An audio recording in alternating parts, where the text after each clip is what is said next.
Bonsoir à toutes et à tous, bienvenue dans ce nouveau numéro de Pépites. Le Centre Wallon de Recherche Agronomique, le CRAW, a 150 ans cette année. Il est actif dans de nombreux domaines et nous allons nous intéresser ici plus particulièrement à la biodiversité, à la préservation, la création de nouvelles variétés de fruits et de légumes avec Marc Latteur. Bonsoir. Bonjour. Vous êtes directeur de l'unité biodiversité du CRAW. Alors on le voit ici, vous nous avez apporté l'un des produits phares de votre travail, la poire, mais aussi surtout la pomme, un fruit excellent pour la santé. Je vous propose de voir tout de suite la confirmation avec cette première archive de 1985. La santé sans pépins. Voilà le slogan imaginé pour promouvoir la semaine de la pomme dans les 4 provinces wallonnes et le Brabant. Durant chaque journée de cette semaine, une pomme fut distribuée à chaque élève du primaire. Pour les 39 écoles de la province de Namur, 4 727 élèves reçurent chacun leur pomme provenant de la station fruitière et maraîchère de Grand-Manil. Cette semaine de l'éducation à la santé fut inaugurée à la faculté agronomique de Gembloux, où de nombreuses personnalités louèrent une telle initiative ainsi que les vertus de ce fruit. La pomme est un des éléments du bon équilibre alimentaire. En effet, c'est un fruit qui, pour le médecin, a de très grandes propriétés. La pomme, par cet effet soi-disant mineur de lutter contre la constipation, joue un rôle important dans la défense contre le cancer du côlon, donc le cancer dont la fréquence augmente le plus. La pomme, les pommes, parce que des variétés, il en existe des centaines. Et vous en créez toujours de nouvelles? Et on en crée des nouvelles à partir des anciennes. Donc le but du travail, c'était d'abord de préserver la biodiversité du passé.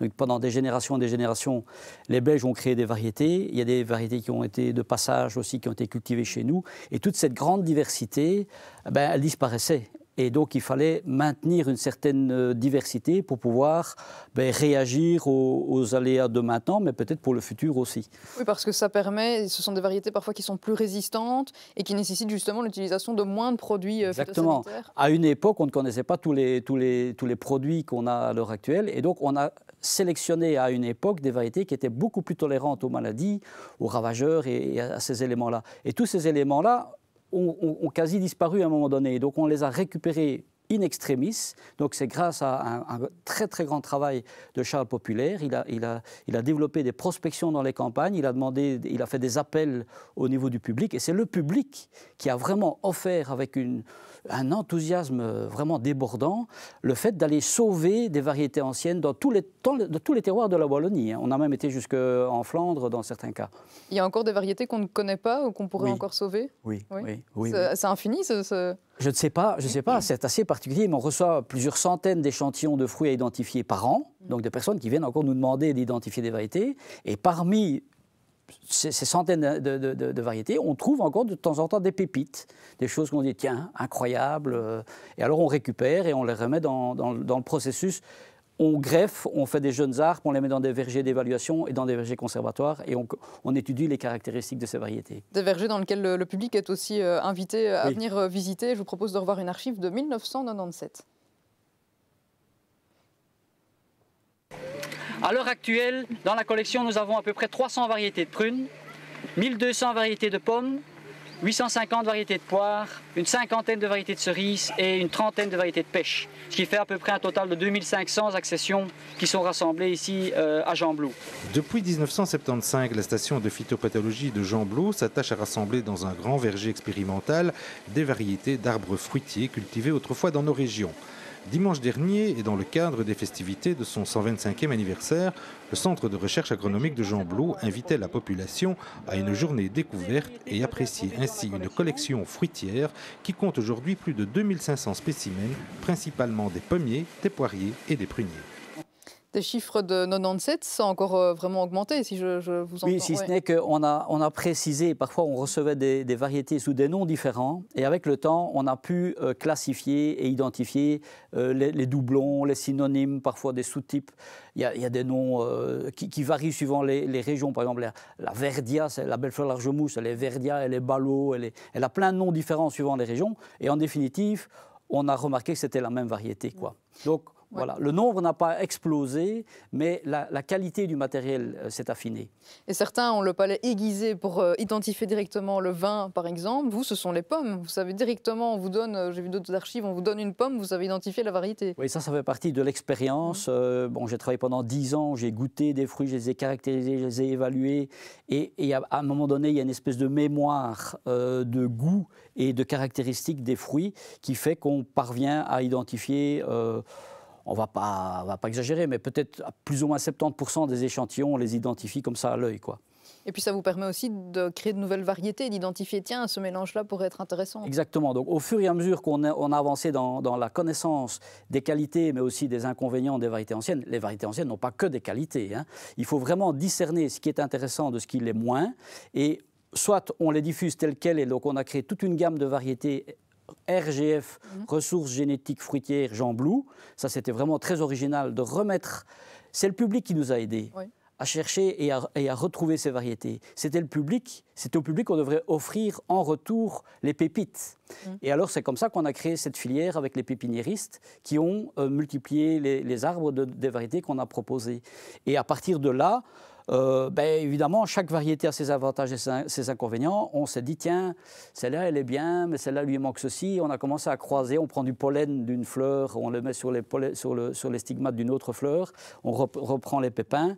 Il y a une diversité de caractères qui s'expriment. Et puis là, on crée des pressions de sélection. On a surtout sélectionné pour la tolérance aux maladies. Donc, ce qu'on pensait vraiment important... Le plus utile aussi, vraiment oui, intéressant. quand on voyait le nombre de traitements auxquels un producteur est obligé de faire pour arriver à un résultat, on s'est dit, c'est pas normal. Et dans les jardins, on ne devrait pas traiter. Donc, alors, on s'est dit, on va offrir au public des variétés qui sont suffisamment tolérantes aux maladies pour ne pas devoir traiter. Ouais. Et ça, c'était quand même assez innovant dans les années 80, quoi. Vous parliez justement des pépinières, puisque c'est un autre axe, il y a la préservation du patrimoine, mais il y a aussi le volet plus économie. Et justement, je vous propose d'écouter Charles Populaire, dont vous parliez tout à l'heure, c'est en 1987. Depuis 3 ans, nous avons commencé à réinsérer quelques variétés de mérite dans le commerce des pépinières pour amateurs. Et les 3 premières que nous avons reproposées aux pépiniéristes, il y a 3 ans cela, et qui sont maintenant en vente dans les pépinières commerciales depuis l'automne dernier, depuis l'automne 86, sont 3 variétés de pommes, dénommées Président Roulin, La Paix et Joseph Muche. Ce sont 3 variétés d'origine belge. Vous l'avez dit tout à l'heure, Charles Populaire, c'est un personnage important. Il est décédé en 2012, mais c'est vraiment une figure importante. En fait, c'était même au niveau européen, il a été très précurseur dans son domaine, dans le sens qu'il a vraiment pris conscience, c'est maintenant ou jamais qu'il faut agir pour ne pas perdre tout ce patrimoine qui était là dans les campagnes. Et donc, en tant que phytopathologiste, il a aussi constaté que la plupart des variétés commerciales, déjà de l'époque, étaient des variétés hypersensibles aux maladies et nécessitaient un grand nombre de traitements. Il a dit que ce n'est pas durable. Et alors, il avait aussi la phobie de se dire il n'y aura plus de pétrole un jour ou l'autre. C'était les crises de pétrole dans les années 70. Ouais. Et il s'est dit il faut qu'on soit autonome, qu'on ait une certaine autarcie, comme on revient maintenant à l'alimentation locale. Il avait déjà cette vision à l'époque et il s'est dit qu'est-ce qu'il y a de mieux adapté à nos régions que les variétés anciennes qui sont nées chez nous et qui sont adaptées à nos régions. Et donc, c'est dans ce sens qu'il s'est dit, on va les rassembler, on va les étudier, on va surtout les étudier au niveau de la résistance aux maladies, et après, on verra ce qu'on pourra en faire. Et puis, on le voit, on parlait des pépinières. Aujourd'hui, c'est un succès fou parce que ça revient à la mode aussi, et les variétés anciennes ont du succès. Est-ce que vous arrivez à suivre la demande, justement ? Ça, c'est évidemment, c'est un peu la rançon du succès, d'une certaine façon. On a mis en place toute une filière avec des acteurs. Donc, nous sommes en amont, on sélectionne les variétés, on propose des variétés, on donne les pieds mères sont aussi testés au niveau des maladies de quarantaine pour pouvoir aller dans la filière. Il y a un parc à bois qui a été créé pour livrer du bois de greffe de qualité. Il y a une traçabilité entre le matériel du parc à bois et les arbres que vous achetez chez votre vendeur ou votre pépiniériste. Et donc, tout ce travail-là s'est fait en collaboration avec les acteurs du terrain. Autre collaboration, c'est celle avec les Français. On va revoir quelques images pendant que nous parlons, mais des journées transfrontalières qui avaient été organisées. Là, il y a vraiment une collaboration qui est établie aussi au niveau européen. Très important. Donc, on a créé des réseaux européens. Donc, moi-même, je suis responsable d'un réseau européen pour la conservation des anciennes variétés de pommes et de poires. Mais au niveau transfrontalier, on a réellement créé une synergie de complémentarité entre le Nord-Pas-de-Calais et la Wallonie à tous les niveaux, tant au niveau de la gestion des collections d'anciennes variétés que de la diffusion de variétés. Et aussi maintenant, on a créé une association transfrontalière qui s'appelle Nova Fruits, qui valorise les résultats des obtentions, donc des nouvelles variétés destinées à la production biologique. Il y a encore beaucoup d'autres variétés dans le nord de la France, parce qu'on se dit, bon, finalement, c'est assez proche. Justement, il y a deux aspects. Il y a des aspects où on va rationaliser les variétés qui sont en France et qui sont aussi en Belgique. On va dire, écoutez, les Français, vous vous en occupez, vous avez la responsabilité, et vice-versa. Donc, ça permet de rationaliser les collections pour qu'on soit plus efficace à deux que tout seul. Et donc, ça, c'est un aspect très important aussi dans la gestion des bases de données. Donc, par exemple, grâce au projet Interreg, on a créé une base de données commune pour encoder toutes les données que nous avons sur les variétés et qu'on partage entre les deux régions. Rapidement, on parle de la France, la Flandre. Alors la Flandre, on a des contacts également avec la Flandre, notamment par le réseau des pépiniéristes. Et alors il y a une ASBL qui travaille en Flandre aussi dans le domaine du patrimoine fruitier. Et là, on a aussi des relations de complémentarité. On parle des fruits, il y a quand même aussi les légumes et notamment une pomme de terre. Pomme de terre Louisa, c'était le nom qu'on a donné à cette nouvelle sorte de variété de pommes de terre que je vous propose de regarder le reportage de son lancement. Le CRAW et la Wallonie invités d'honneur en Flandre à Courtrai pour présenter cette dame, Louisa, une pomme de terre mise au point par le Centre Wallon de recherche agronomique. Son avantage, elle est plus résistante face au mildiou, une maladie qui peut ravager les cultures de patates. Hormis sa capacité de production qui est quand même de tout mon niveau, du niveau des meilleures variétés aujourd'hui, elle a en plus la caractéristique d'être résistante au mildiou, ce qui est un gros avantage quand on voit la pression sociale qu'on a aujourd'hui, la pression médiatique qui voudrait qu'on emploie évidemment beaucoup moins de phyto et ce qui est dans l'idée du temps et un peu la volonté de tous. Pour le mildiou, on pulvérise très régulièrement. Il faut que la culture soit protégée en permanente. Et donc, avec une variété plus résistante, on n'est pas obligé de pulvériser autant. Et notamment, Louisa est cultivée en bio et les agriculteurs qui la cultivent sont très contents. Et les pommes de terre Louisa, on peut les manger notamment sous forme de chips. Oui. Il y a la pomme de terre, mais rapidement aussi, il y a les céréales sur lesquelles vous travaillez, qui est aussi un axe important. Oui, donc il y avait la station en Haute-Belgique, donc à Libremont, il y avait la station de la pomme de terre, qui est devenue maintenant la station de Haute-Belgique, puis maintenant c'est un des départements. Et donc au niveau, ça c'est au niveau de la pomme de terre, il y a quand même eu pas mal de travaux qui ont été faits. D'ailleurs, Gazoré était une variété du CRA qui a été recroisée pour créer Louisa.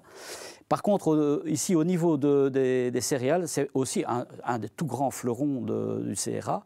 C'est la création de variétés de blé, d'épeautre. Il y a aussi tout un passif en orge, mais aussi en avoine. Par contre, ce qui est très particulier, c'est l'épeautre, parce que l'épeautre vient aussi d'une région entre Famenne, Condroz, Ardennes et entre Sambre et Meuse. On a retrouvé des variétés locales, paysannes, qui ont été récoltées par des chercheurs dans les années 45-50. Et toute cette collection, il y a une centaine de variétés paysannes locales qui sont reprises ici à Gembloux. Et de ces variétés-là, on a recréé des nouvelles variétés et on est leader européen dans la création de variétés d'épeautre, peu sensibles aux maladies et avec des qualités soit panifiables, soit pour l'alimentation du bétail. Et voilà, on est déjà au terme de cette émission. Merci en tout cas d'être venu parler avec passion de votre métier et d'avoir revu ces quelques images d'archives. Merci beaucoup. C'est moi qui vous remercie. Et bon anniversaire aussi au CRAW. Merci, bonne journée. Merci à vous de nous avoir suivis. Très bonne soirée sur Canal Zoom. À bientôt.